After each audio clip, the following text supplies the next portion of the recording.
Have you ever actually stopped to reconsider the historical origins of the world's most famous texts? Well, welcome to this explainer.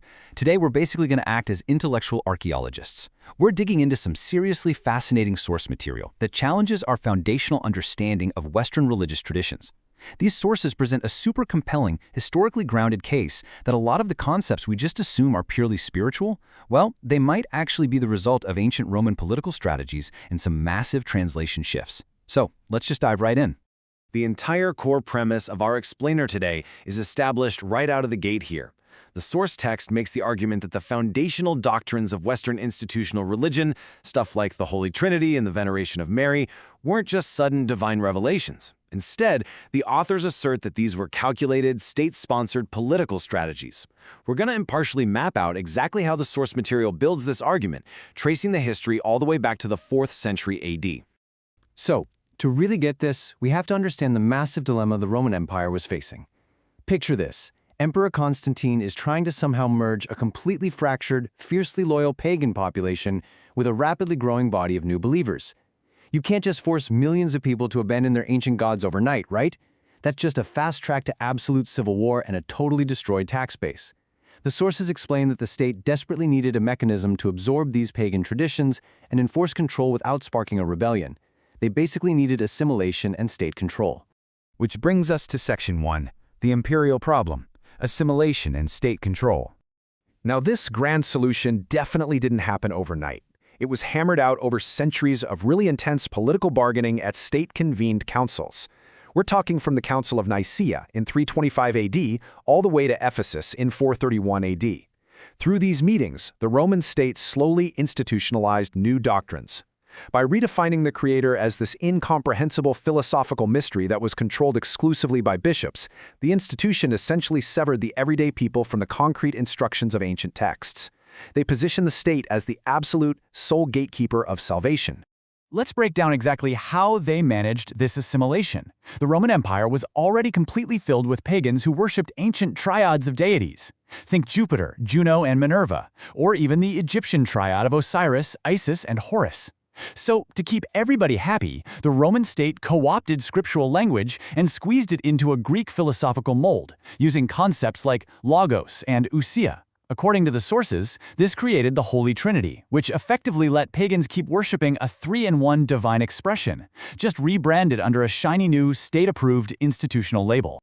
And the sources point out they use this exact same playbook for the veneration of Mary.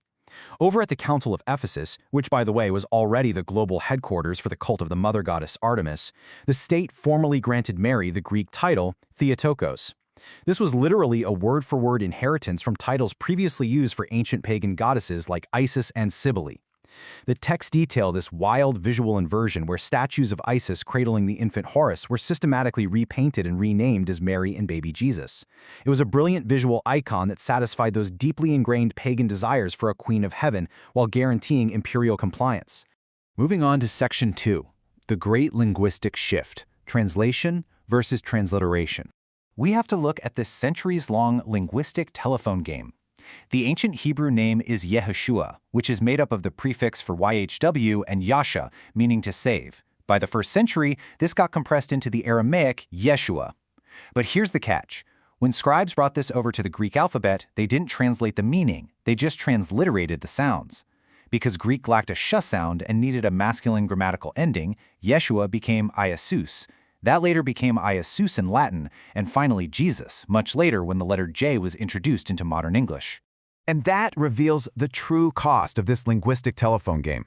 According to the source texts, the modern name Jesus is basically an etymological dead end. It has absolutely zero connection to the original Semitic root. Yeshua literally contains the Father's name and the action of salvation built right in. But the Hellenized substitute? It's just a hollow phonetic shell. The ancient texts strictly mandate that the Savior must bear the Father's literal name. So by adopting this Greco-Roman creation, the source argues that Western institutions unwittingly severed the masses from the literal linguistic roots of salvation. That takes us into Section 3, decoding the 10 words, recontextualizing the covenant. You've almost certainly heard them called the 10 Commandments. But here's the thing, the original Hebrew Bible never actually calls them that. They're the Aseret Hadavarim, or the 10 words. A mitzvah is a specific criminal statute or a rule. But a devar, that's a foundational truth, or the constitutional terms of a treaty between a great king and a rescued nation. Understanding them as a constitutional covenant rather than just a dry list of criminal rules completely changes how we're meant to interact with them.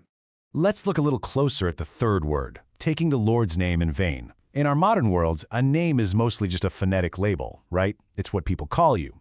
But the ancient Hebrew word shim meant your reputation, your character, and your absolute authority. The ancient high priest actually wore a physical gold plate on his forehead proclaiming holy to YHW. To bear the shim literally meant you were physically carrying God's authority as his direct representative.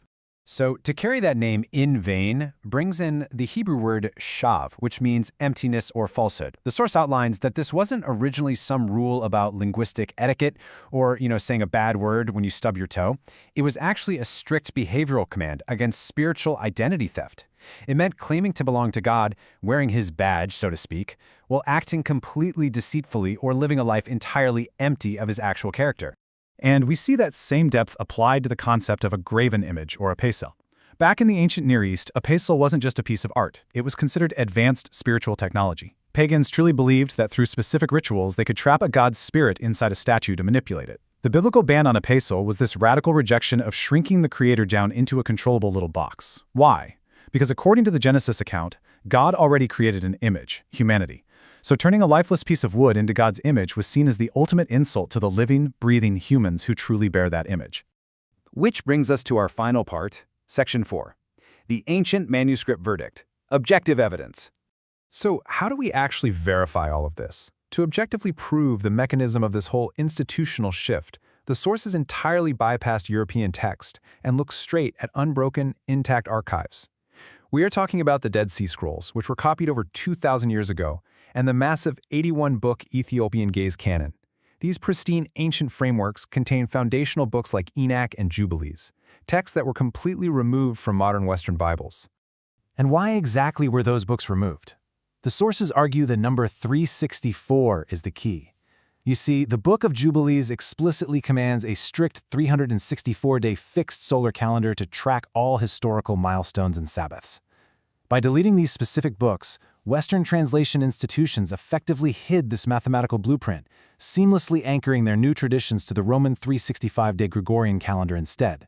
The authors point out this actually fulfills ancient prophecies, like the one in Daniel warning that an institutional power out of Rome would think to change times and laws. Bringing this all together, the sources highlight the really stark contradictions between these original, ancient realities and our modern Western tradition. The original name, Yeshua, was hollowed out into the phonetic shell Jesus. The fixed 364-day solar calendar was completely overwritten by the shifting Gregorian framework. And the absolute prohibition of idols? That was replaced by widespread institutional veneration of statues and physical forms, essentially reintroducing ancient pagan practices right back into the fold. The source material we've explored today presents a staggeringly detailed, objectively researched case that what we consider standard Western tradition is heavily built on imperial Roman assimilation. It really challenges us to look closely at the words we use, the calendars we track, and the concepts we just accept as ultimate truth. So, I'm going to leave you with this final thought. If the very foundation of Western religious tradition actually rests on well-documented translation shifts and political strategy, what else in history has been hiding in plain sight? Thanks for exploring this explainer with me. Keep asking questions and keep seeking understanding.